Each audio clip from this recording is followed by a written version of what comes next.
ஒரு கொதி வர பிக்னிக் ஸ்பாட்.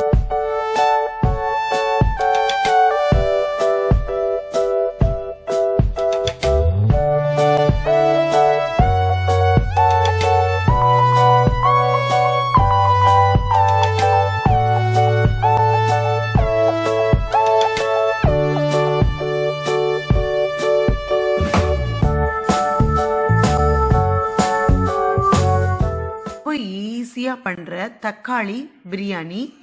தக்காளி துண்டுகள் நான் இங்கே ஒரு 6-7 தக்காளி மீடியம் சைஸு நல்லா பழுத்ததை துண்டு துண்டாக நறுக்கி வச்சுருக்கேன்.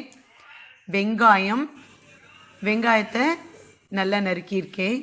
அப்புறம் நான் என்ன பண்ணியிருக்கேன்னா பட்டை, அதாவது லவங்கப்பட்டை, அப்புறம் கிராம்பு, வெள்ளை வெங்காயம், சோம்பு, இதெல்லாம் நல்ல அந்த ஒரு அம்மிக்கல் அல்லது மாஸ்டர் அண்ட் பெசலில் ஃபுல்லாக நல்லா 1-2 பொடிச்சிட்டேன்.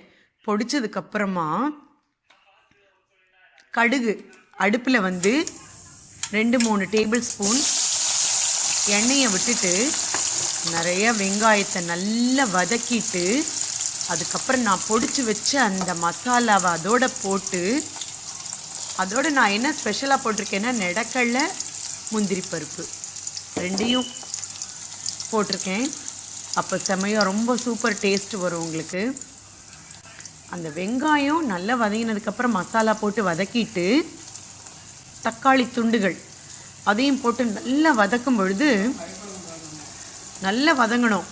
அந்த தக்காளியோடது வதங்கும் பொழுது ரொம்ப சுவையாக இருக்கும். அந்த வாசனை கமகமகமன்னு வரும். அதுக்கப்புறமா அதை எடுத்துட்டு நம்ம கருவேப்பிலையெல்லாம் போட்டு வதக்கியிருப்போம். நல்ல பலன்னு சாப்பாடு, எந்த அரிசி வேணால் எடுத்துக்கோங்க, பாஸ்மதி சூப்பராக இருக்கும். அப்படி இல்லைன்னா நம்ம சாதாரண அரிசியாக இருந்தாலும் நல்ல அழகாக குக்கர்லேயோ இல்லை இதாக வடிச்சிட்டு அந்த ஒயிட் ரைஸை எவ்வளோ அழகாக அந்த விழுது பண்ணியிருக்கோமோ அதோடு சேர்ந்து கலந்துக்கோங்க. ரொம்ப சுவையாக இருக்கும்.